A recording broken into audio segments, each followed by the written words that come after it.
All right. Well, welcome to our webinar. This is Todd Tomalak. I have with me Matt Samson. We're looking forward to having a conversation today regarding what we're really seeing taking place with remodeling. The timing couldn't be better, just given what's happening within some of the macro factors and some of the things we're seeing shifting on the ground.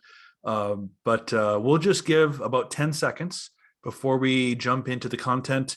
A really exciting conversation today, so thank you for joining us.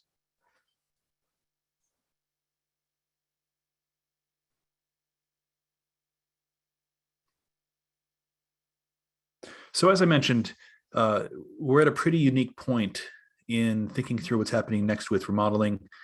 We've got some interesting points to take you through today. As I'm doing this, if you think of something that we're not considering or that we're missing or we should be spending more of our time on, please go ahead and send us a note. You have our contact info. Just before we jump in, here's some pretty exciting industry coverage that we're unrolling. Wanted to make sure this was on your radar. Two quick things. First of all, if you want front row seats to what we're thinking, what we're seeing from the econ standpoint, to research, what we're hearing from the field, updated forecast, all of our kind of curated best ideas, we're going to be offering that as an option. It's going to be, we think, super practical. Think of getting early sneak peek perspectives from Allie Wolf and her econ team, our building products team, myself, as well as kind of a very thoughtful synthesis of all of the unique data and tech that Zonda is bringing to bear on measuring the market. It's a really important time for us to get crystal clear on what's shifting and changing, and it's changing really, really quick, which you're clearly seeing in your own numbers. So if you are interested in that, stay on until the very end. And at the end of the webinar, we will push you just a little Q&A, and you can go ahead and flag us that you want us to follow up with on that, and you'll have that opportunity. In addition, this is pretty interesting too. If you're focused on the new construction space within building products, basically focused on what's happening within home builders, we're very excited to unroll a new data product. Building Product Pro really is pulling together the best data anywhere in the US on what's happening for new residential construction. Everything from the type of homes that are being built, the pipeline, really, really detailed information. You can join the wait list here, go online at the website. You'll have opportunity to demo that too, but this is going to be super important to keep track of, especially because we have such close to the ground research that we're seeing changes happen very quickly that you need to monitor. So that should be on your radar also. Okay, so two quick polls to begin our discussion. First of all, would like to get your perspective on what you're expecting next year, 2023, for remodeling spending growth. Do you expect the market to grow 10% or more, 5 to 10%, low single digits, declining by low single digits, declining by slightly more than that, or declining by double digits or more? Please go ahead and fill in what you think and let us know. Okay, let's go on to the next one.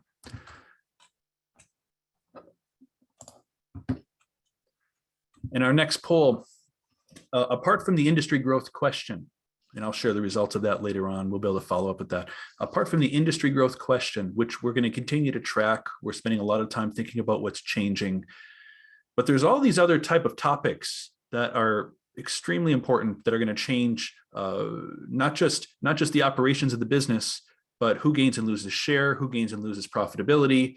So we have a list here of just several you can choose from. I'm curious of what you would rank to be the most relevant, or you will be watching the closest, say over the next 12 months, over the next year. Where should we be spending more of our time? What do you think is going to be the most important? Interestingly, this would have been the type of thing 2 years ago that if we could have identified, major changes in how people chose to live post-pandemic, or perhaps lumber, something along those lines. Give us your thoughts. We'll just give a minute there. Okay. Well, thank you for your input on that. We'll continue the discussion.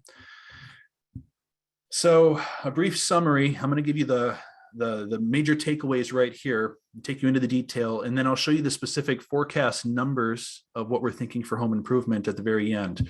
But here's the summary.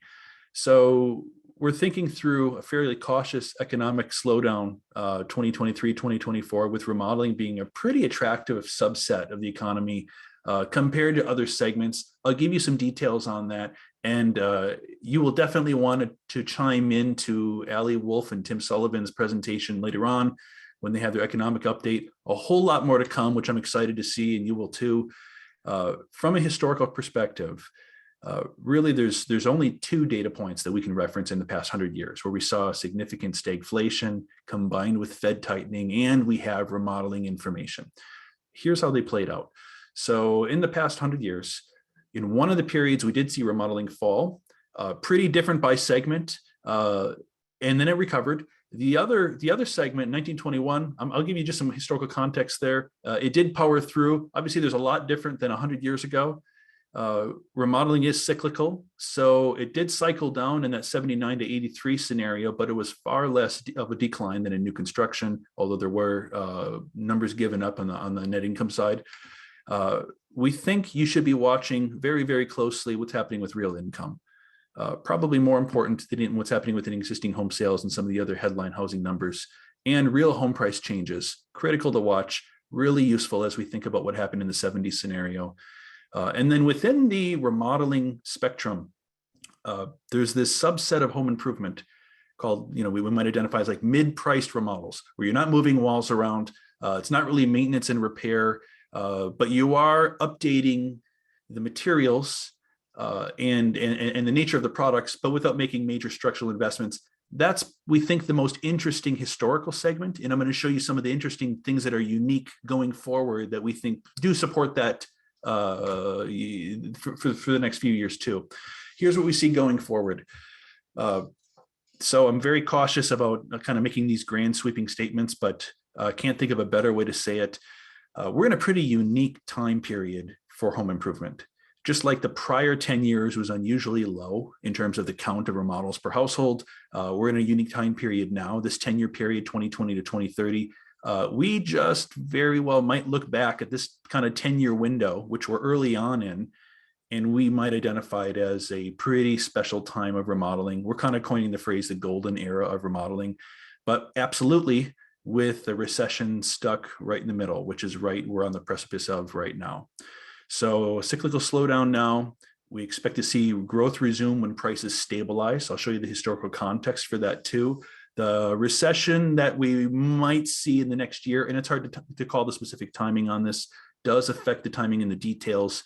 What we think the risk would be at the very entry level price point. Maintenance and repair, minor DIY projects are likely getting hit hard right now and will continue to do so over the next 18 months, as will the opposite end of the spectrum, very expensive gut rehab and additions. And our pulse from the field is that those big major rehabs and additions are doing okay right now. That will slow, we think. So think of two ends of the barbell, the middle being okay. We think the sweet spot is in these mid-range remodels, usually in the, call it, $7,000 to $35,000 range, where the finishes are updated, but not a lot of walls are moved around. Okay, huge differences between product segments and price points because of that. I'll show you some of the differences between product segments and how we're thinking about it. And then, looking a little bit longer term, once we see prices stabilize, and we saw this in the prior cycles too, we have a really unique backdrop longer term for remodeling, really unique. Foundational tailwinds, we're calling it.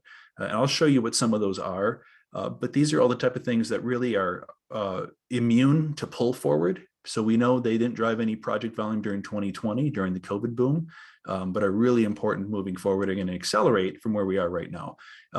That said, over the next 18 months, operating environment's definitely going to get more challenging. We think probably now is the time to double down on getting really, really smart on what's shifting within homeowners, builders, and within the channel. Otherwise, we're likely to see some market share shifts likely to occur, which could include, gains that were recently won in the last 18 months. Matt will give some color on that too. So let's first of all talk about some of the risk, where we see things changing. And I want to start with an area that gets a whole lot of focus. that a lot of people worry about, that I worry less, but I want to show it to you and explain it to you. And it has to do with existing home sales. So home sales are slowing rapidly. I've heard some commentary from some of the other folks on our advisory team who get a lot of the boots on the ground color, describe it as a faucet turning off for the volume of home sales that we're seeing, since mortgage rates have doubled in the last few months.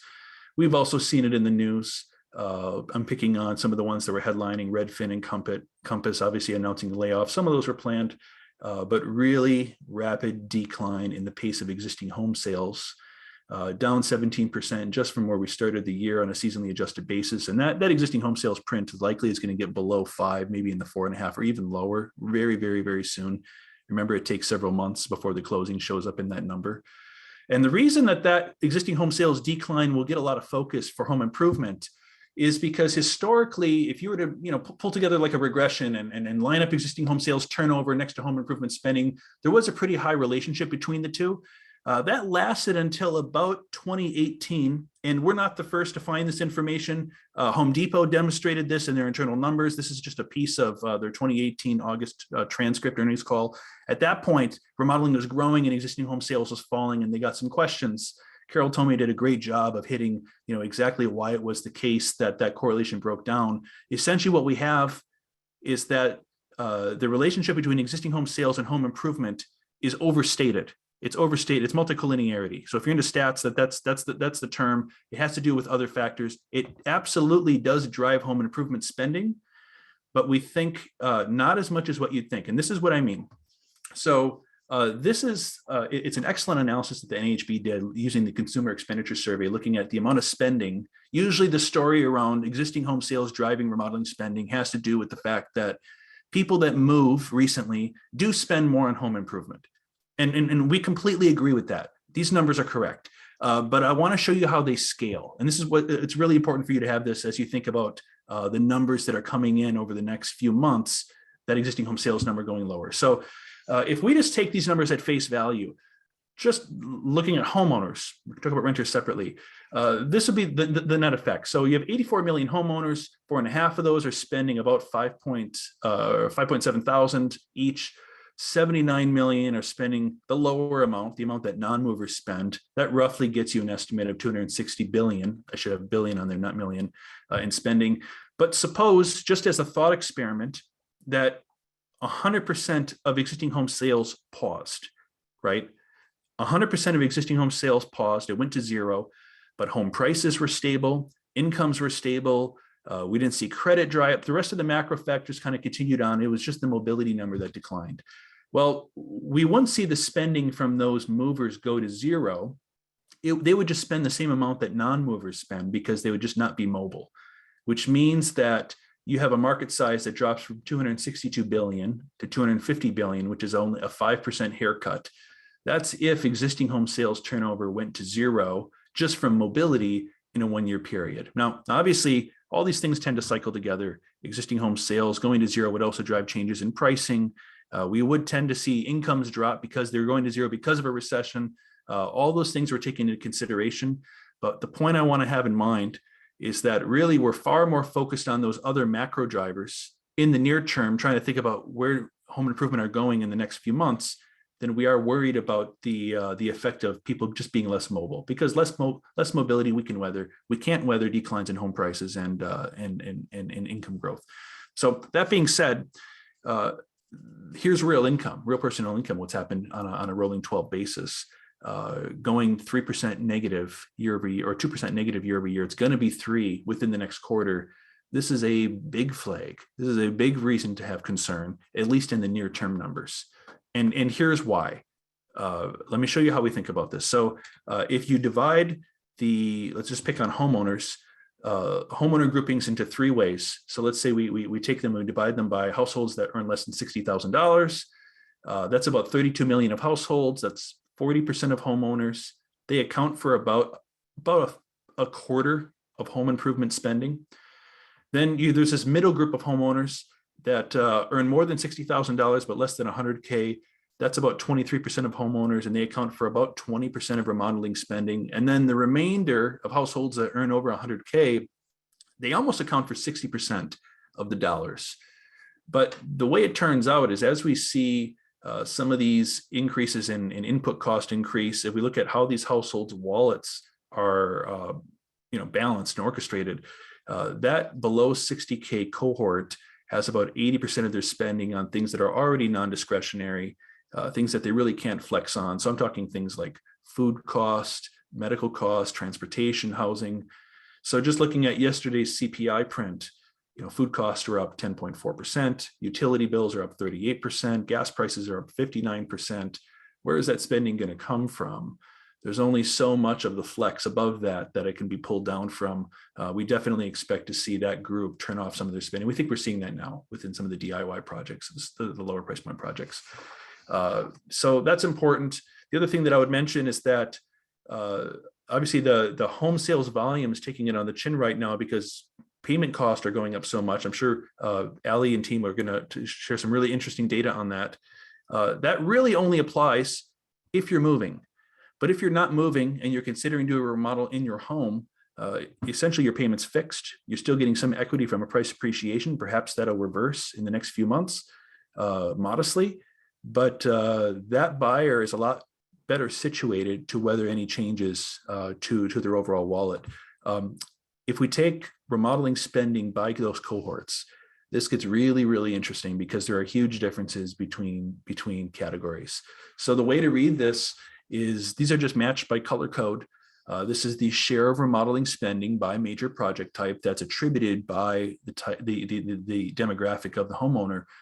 You can see there's pretty big differences in terms of how many dollars are driven by the 100K plus subset, like outdoor spending, like decks and pools and cladding, tends to be skewed more towards the higher income tier, which means it's inherently a little bit more resilient. Doesn't mean it won't cycle.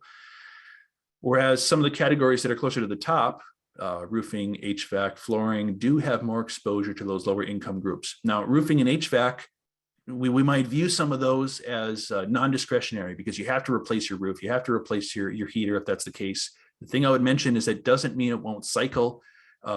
Those households can still delay or trade down and mix. So if you delay your roofing job by 6 weeks or say 3 months, that's pretty easy to do, even patching it in the meantime. That looks like a pretty solid decline, almost 25% on a year-over-year basis.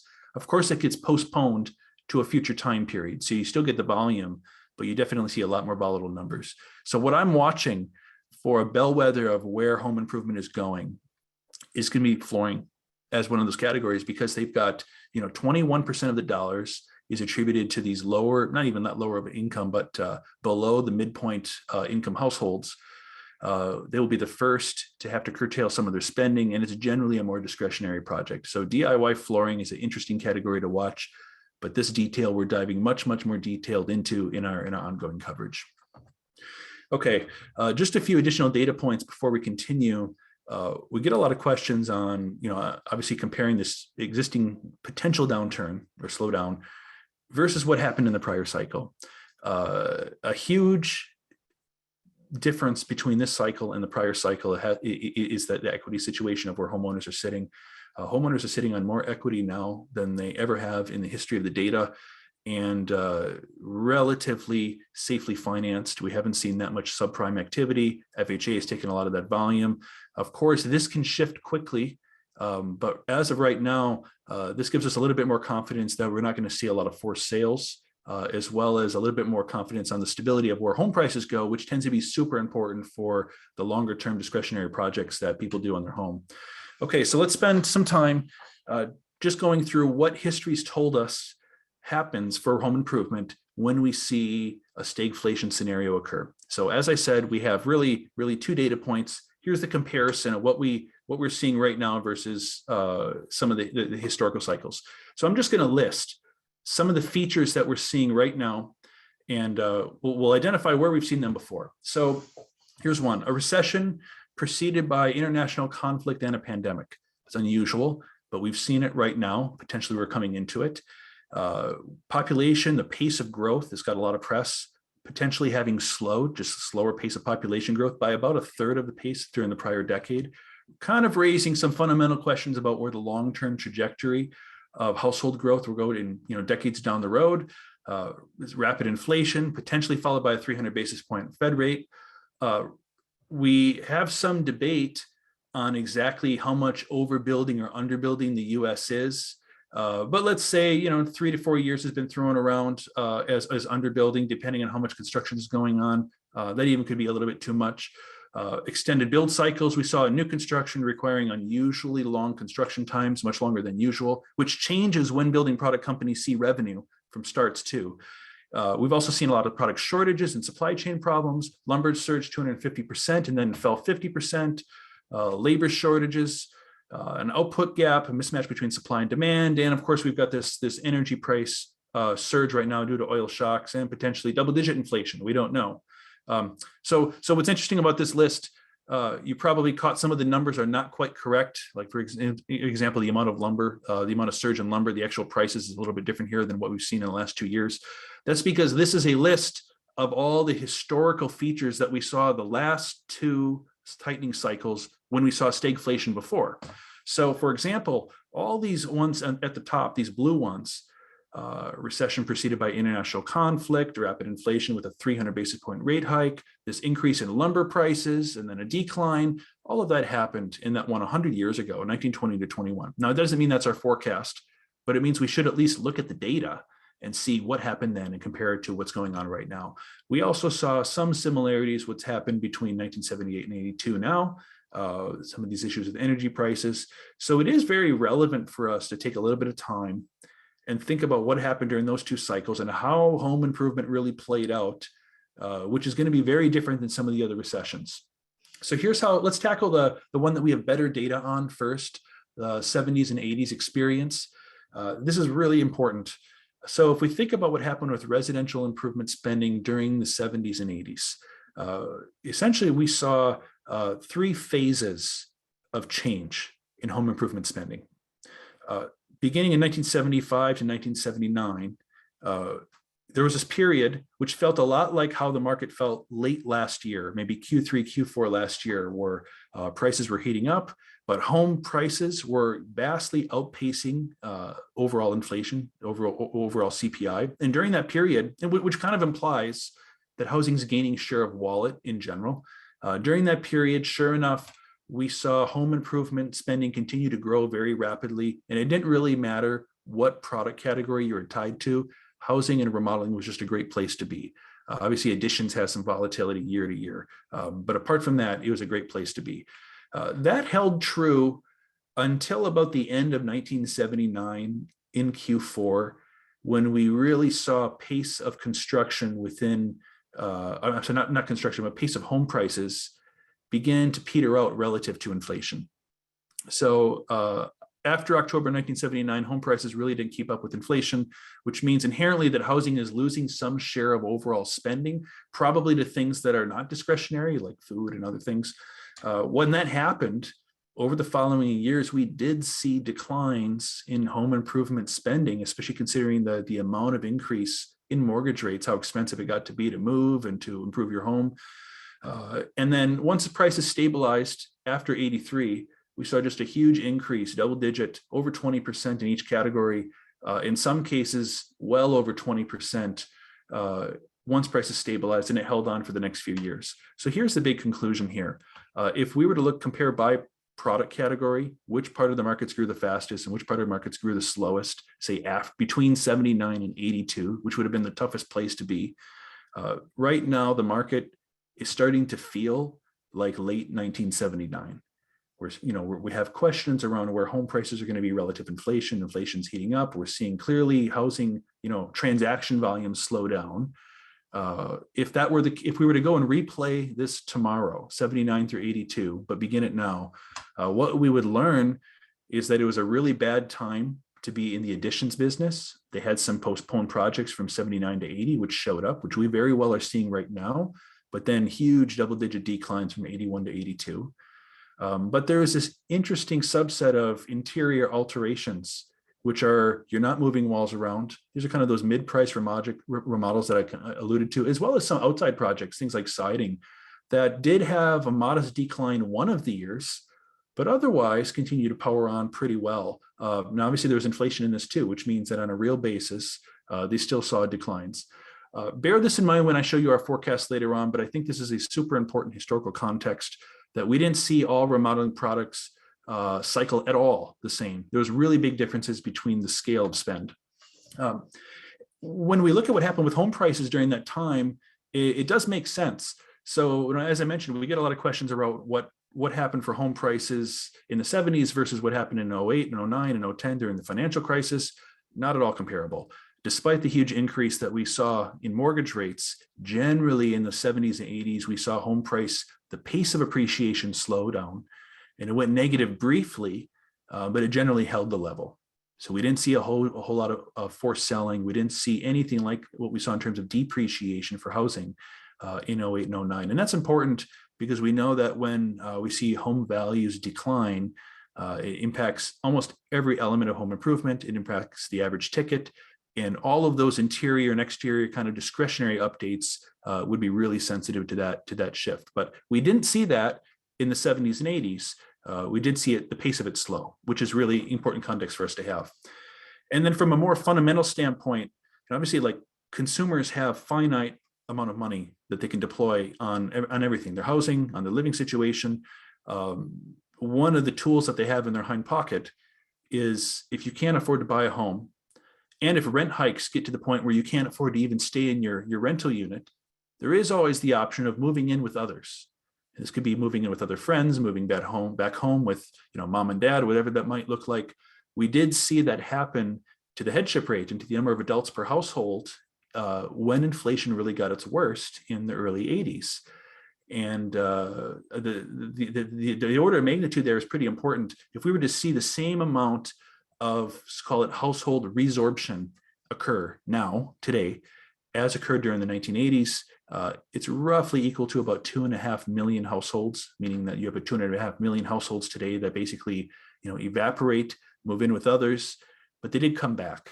Once prices stabilized, then they moved back out, and they would have shown up as household formations. So really important backdrop that we did see that happen, but it was not a permanent shift. They chose to move back out. Incidentally, here's what happened during that 1920s scenario, which was, by the way, identified as the forgotten depression. There's a huge 18-month period where the economy contracted really, really sharply. We saw outright deflation, and yet housing and remodeling in particular. Now, bear in mind, the data is probably not collected to the same level of quality of what we had in the 70s and 80s, but interestingly, the data that is available shows a pretty clear path that starts with relatively high quality data. Lumber prices are relatively high quality data. And here's the data that's available for additions and alterations, basically held the level despite deflation. So it was a great part of the market to be exposed to. Again, this is not our forecast, but this means that 50% of the data that's available, that's relevant, 1 out of 2 instances that cycled in the last 100 years, turned out okay for home improvement. And the other one in 70s, 80s wasn't that bad. Yeah, I had to share this. This is a real lumber ad from February of 1921. This would have been in the pit of when the Forgotten Depression happened. And what's just interesting here is some of the similarities of what we're seeing today. Just anecdotally, lumber prices, had surged. Now they came back down. Now is a good time to go do your projects.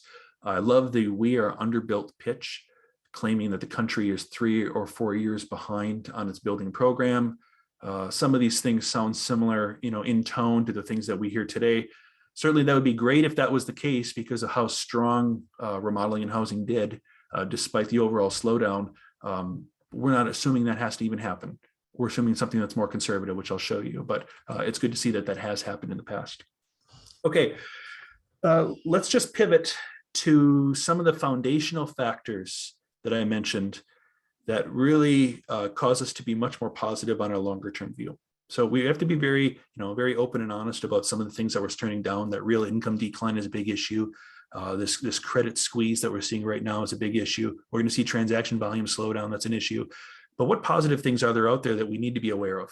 Okay, so I want to hit on the nose very, very clearly how I like to think about the impact of the aging housing stock over the next 10 years.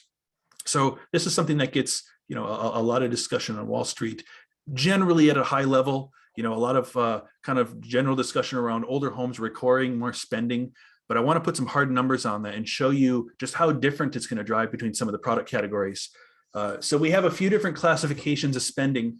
At the top, gut rehab, which would be, of course, everyone knows what that is, taking everything in an old home, pulling it out completely. This is everything you see on CNBC. I'm sorry, not CNBC. This is everything you see on like Discovery Channel, HGTV, any of these home improvements shows.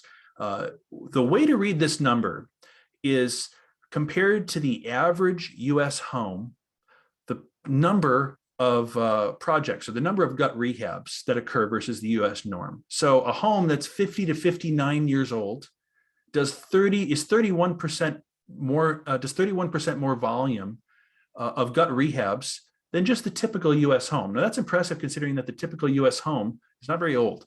Or is pretty close to that number. And you can see it goes up over time. A home that's over 70 years does 45% more gut rehabs on average than the typical US home. Okay, so the reason I'm showing you this is that I think this is the curve, the overall volume that most of us think about when we think about the aging housing stock, generally as homes get older, just driving more projects, and that's how they skew. And it's true for gut rehabs, but it's very different for other product categories. For example, let me show you another product category. If we did, some of the companies that we work with have dedicated outdoor space businesses focused on, like the patio and decking and outdoor kitchens, things like that. That looks entirely different from a skewness standpoint of what type of homes do the projects than gut rehabs. The number one cohort of home to do an outdoor space project is not an old home at all. It's a young home built 3 to 5 years ago, almost 2x more likely than the typical US home to do that. And it's because it's a new home that's been delivered without all the outdoor features. So we see really big difference. By the way, this is pretty compelling when we think about just how well some of the outdoor space cycled after the financial crisis. As soon as we saw new construction begin to get built, we also had this backlog of all these fairly newish built homes in the mid 2000s, had a lot of investments on outdoor space projects. Here's how exteriors tracks. A little bit different than both of them. A lot more skewed towards the middle, 20 to 40 years old, and they still get a pop at the very end between 60 and 70 years old home. For those who are focused on improving the indoor space, think of like updating your flooring or updating your kitchen and bath. Again, that's very skewed between homes that are 20 and 49 years old. And if we're looking at things like systems and efficiency, things like your HVAC system or your electrical system or other things that maybe insulation that is focused on, the functioning of the home, a similar story. Once you get past 20 years, it's a really interesting subset to look at. So the reason that I'm bringing this up, while we tend to focus on the age of the overall stock, there's a really interesting number that's rolling forward over the next 7 years, and it has to do with this middle band of housing. How many homes are between 20 and call it 50 years old? This kind of prime era for discretionary, not rehab projects, but more of these more modest, improved, update projects that are more lipstick on the home rather than entirely gutting and redoing the entire home. Here's how the number looks for homes that are built between 20, these are single family, built between 20 and 40 years before.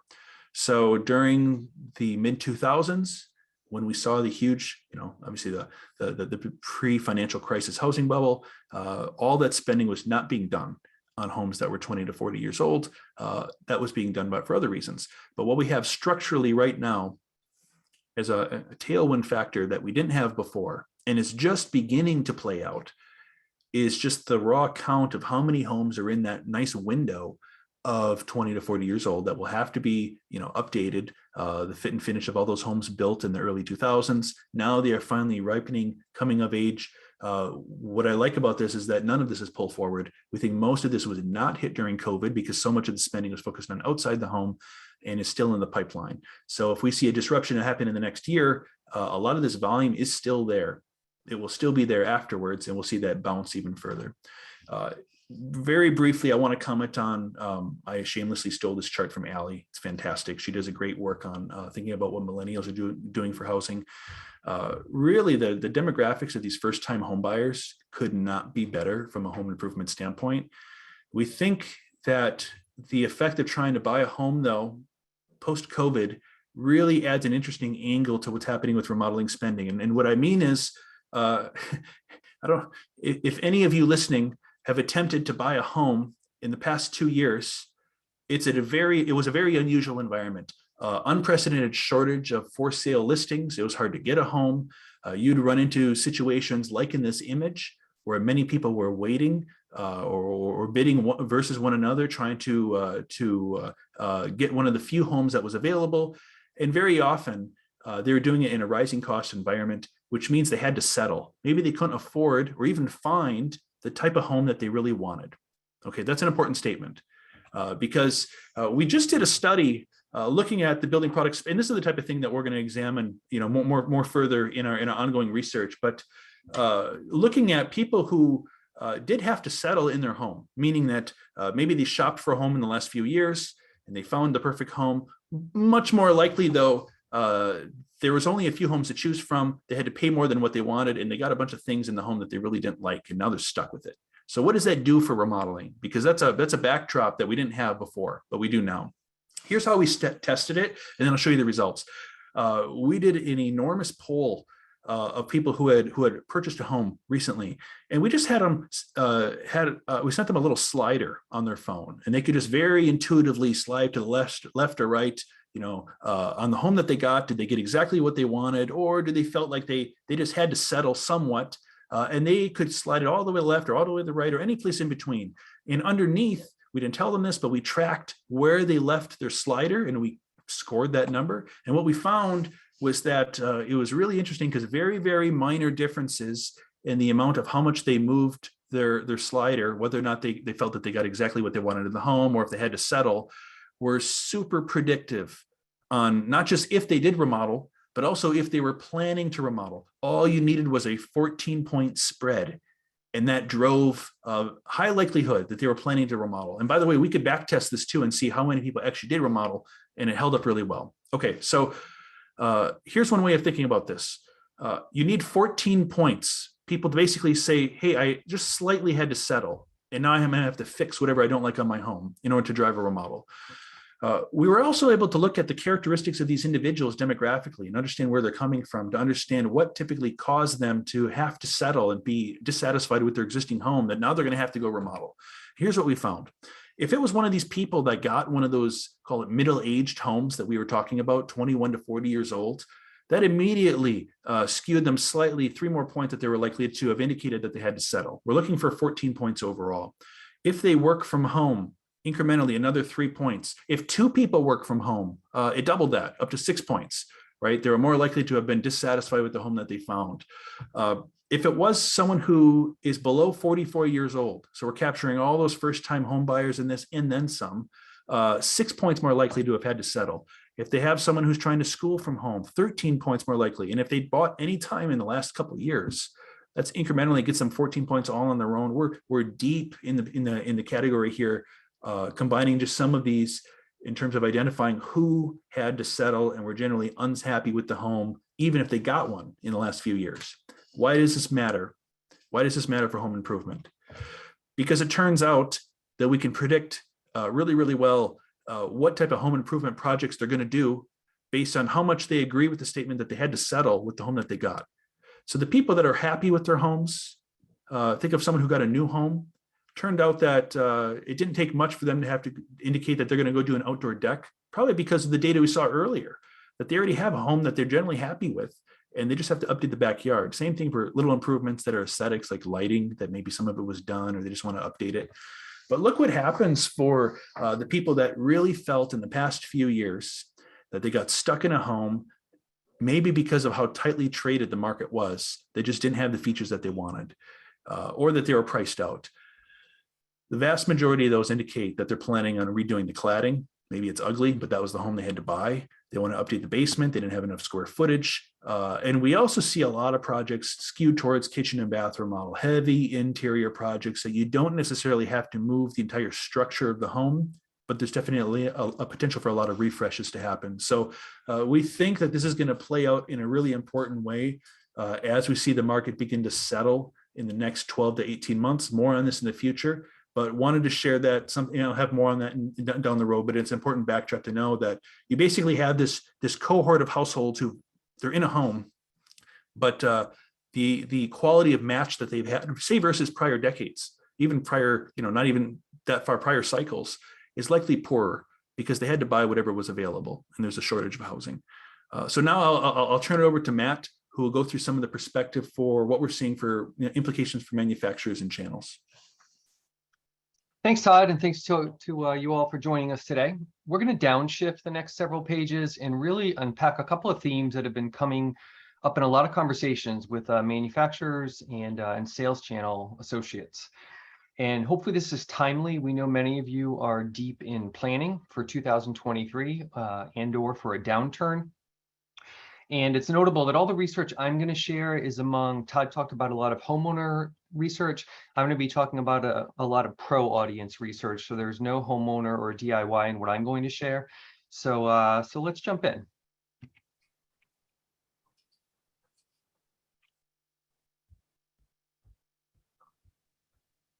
Sorry, we're having a little tech delay here.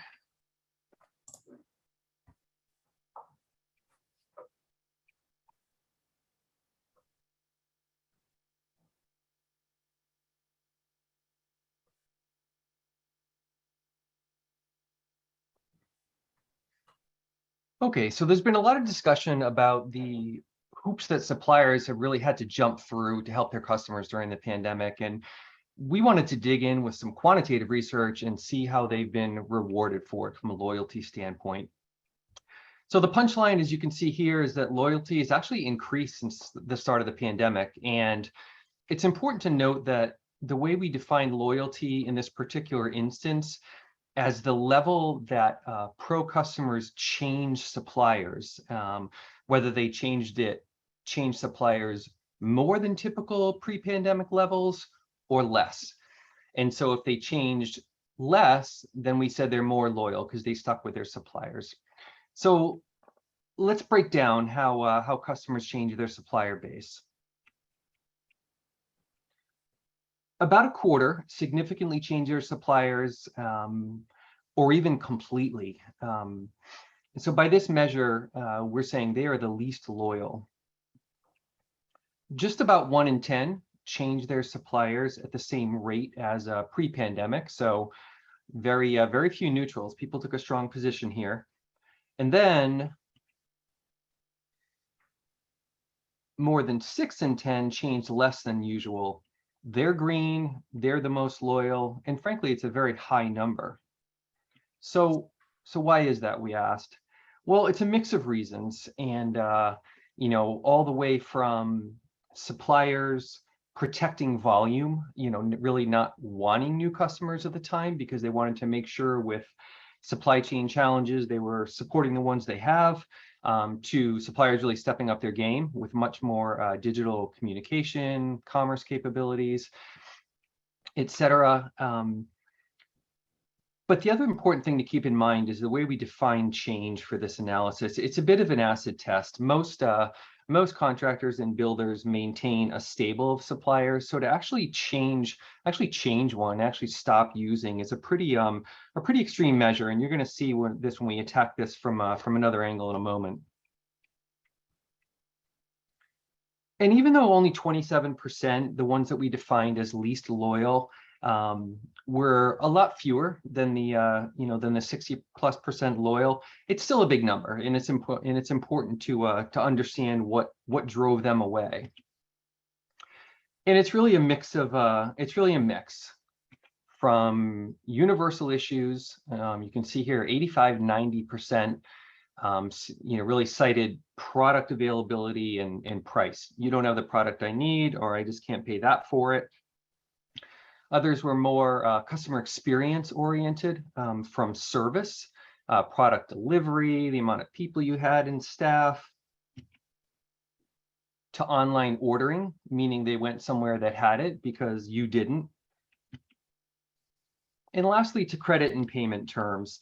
And suppliers know this one's a double-edged sword. You're always a little leery of someone coming to you because they had credit or payment issues elsewhere. But we really look at this as as a set of considerations to really inform your actions, as you're in the thick of planning right now. Particularly as, we often cut back cut back spending during economic lulls. It's a time to be very careful doing it, because clearly inventories and price drove a lot of customers away. Need to be very cautionary, even surgical, with service cutbacks.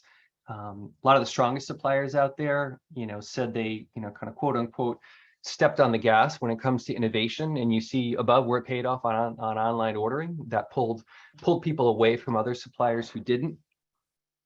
And then credit and payment terms. It's a good time to think about some of the different finance alternatives that are out there for customers, both your own and third party, as well as potentially increasing credit cards.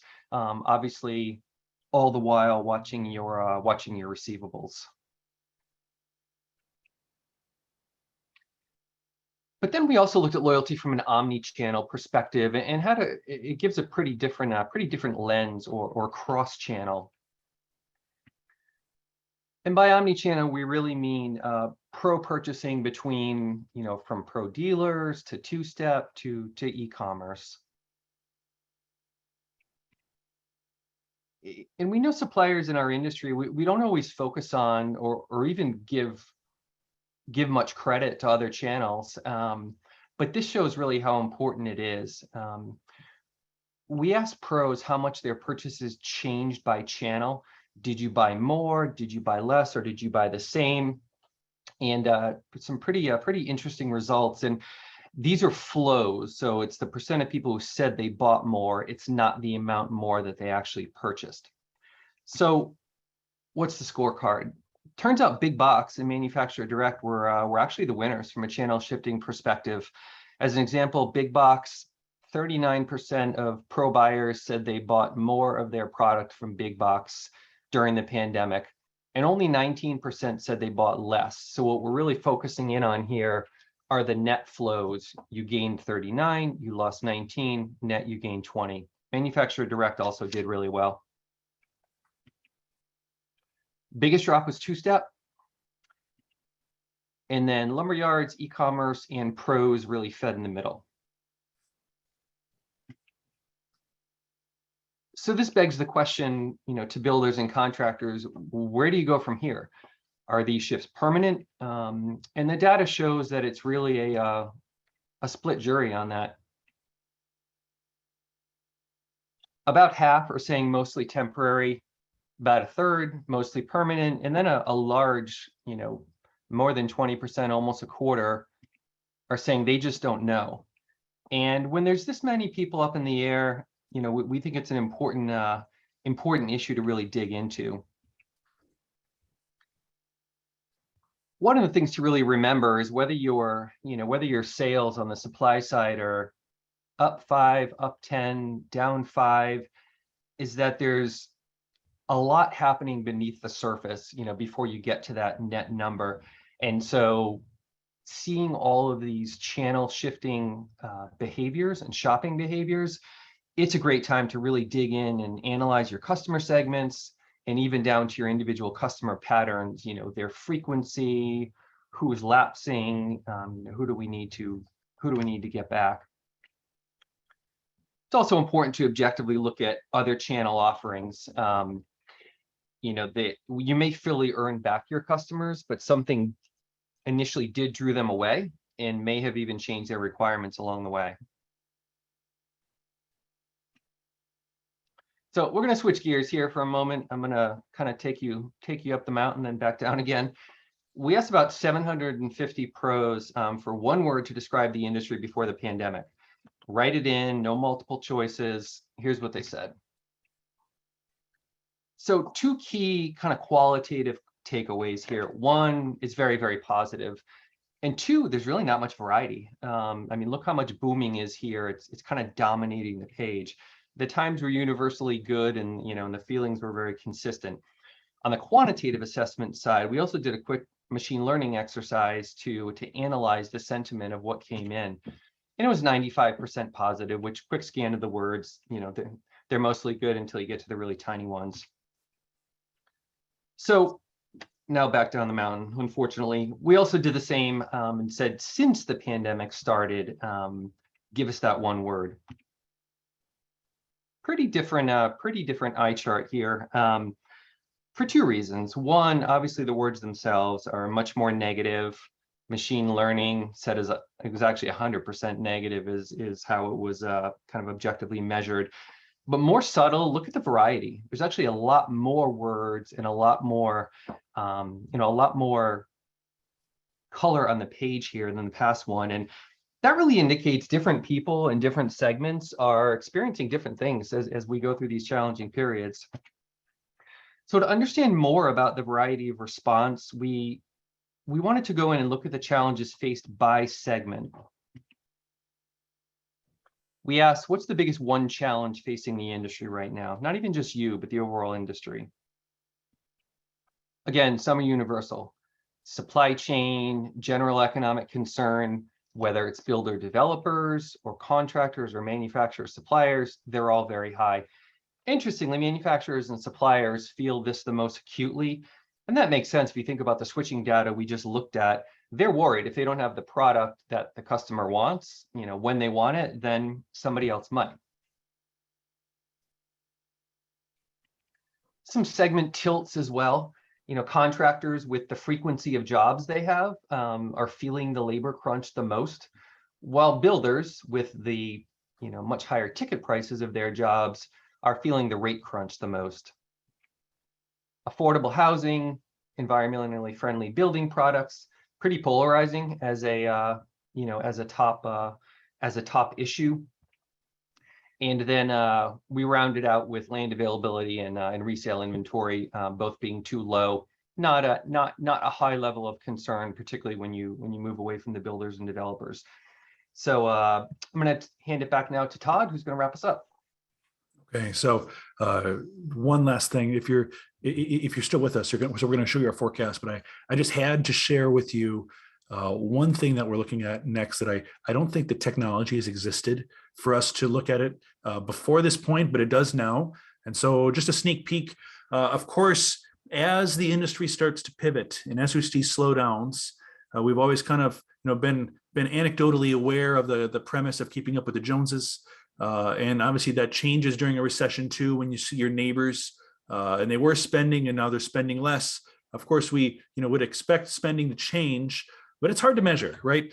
So I was very excited when I saw this paper drop from the University of Chicago on peer effects in consumption. That's what that's called, is peer effects, when you see say your equivalent peers change their spending and you adjust your spending because of that.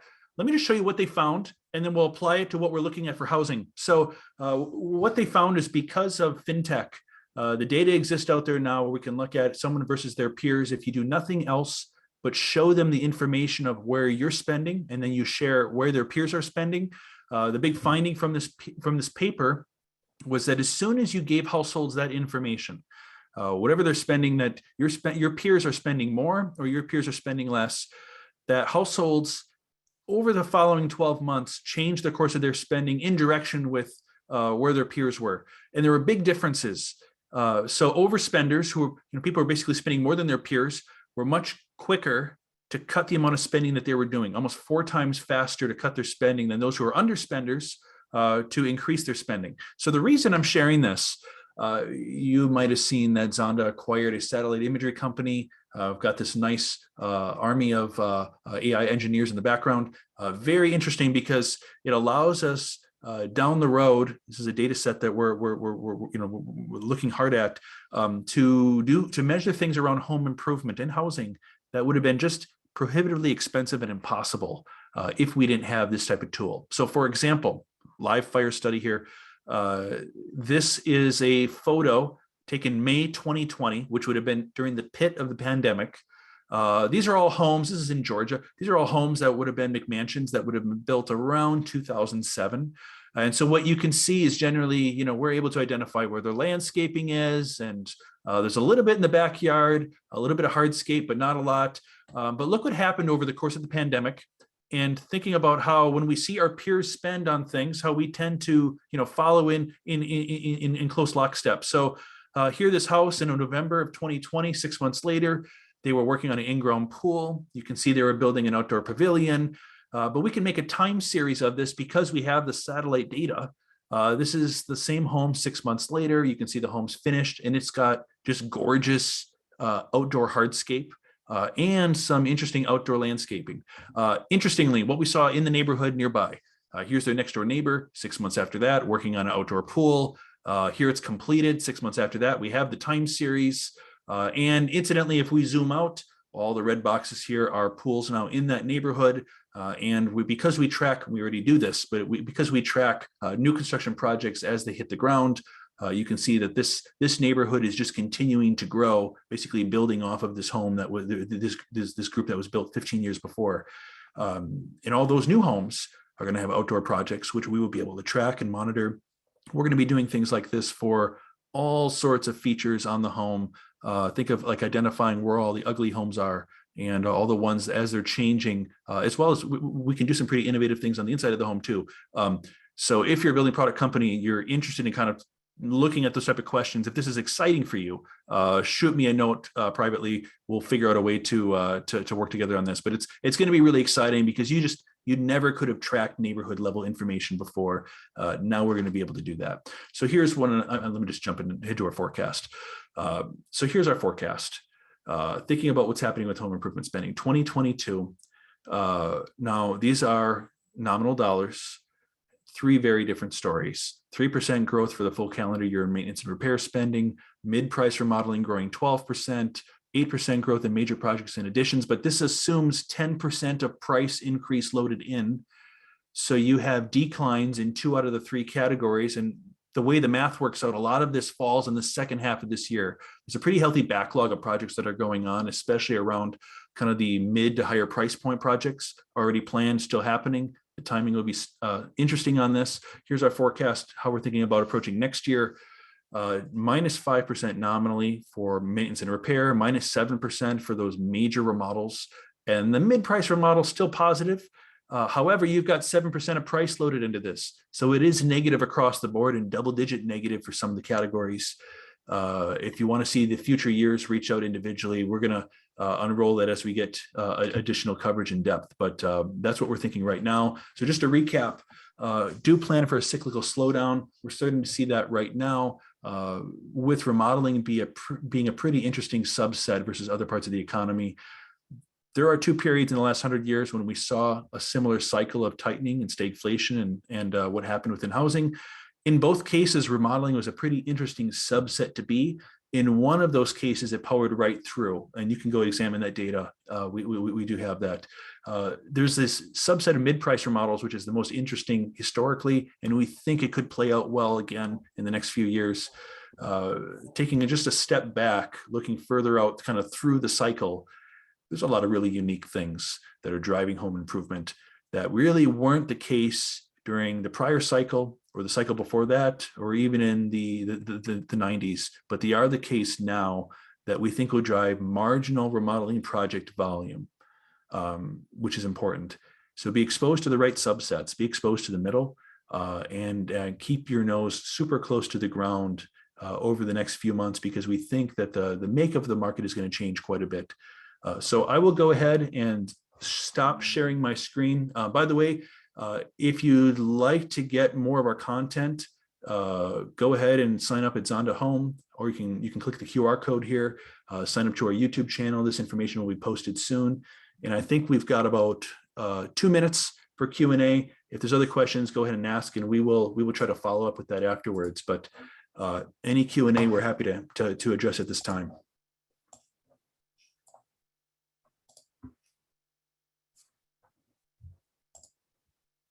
So Todd, I see a couple of questions here on the bottom of the list that I can hit real quick. On the 2 word charts, Scott asks about booming, but it was 100% negative. The 100% negative chart, Scott, was actually the second word cloud since the pandemic started. Booming was on the first one, which was 95% positive and just 5% negative. And Quasi's asking who made out best in the channel switching. Yes, big box was first, and the second was manufacturer direct. And we look at that both as high levels of skill and control over logistics and supply chain versus some of the other folks who didn't fare as well. And I see one point. I'll just address this real quick. There was a question about the household satisfaction. Why the 14 points as a target for flipping, or not for flipping, but for home improvement. That was where, just statistically, where the line is drawn in the sand on when households are most probable to go pull the trigger on a project. So think of if you're measuring a fever, and we know our body temp is 98 degrees, where is the line on a fever? Eventually you could measure and you get to a line where you'd say, okay, once you get to 95 or 99 and a half or beyond that, then beyond that is a fever. We put 14 points as that, just because numerically, that's when it moved the needle on most likely for households to go desire to pull the trigger on their next remodel project. So it's interesting to see. So it looks like we are out of time. Fantastic to have you all join us. We're continuing to dig in really hard because of the topics that we're facing in the industry. Obviously, things are shifting very quickly. If you think of something that we should be thinking about, or that you'd like to see more coverage on, shoot me a note or shoot Matt a note. Obviously, we're just trying to get things as close to correct as we can. So thank you for joining us, and stay tuned for more information. Thank you. Bye-bye.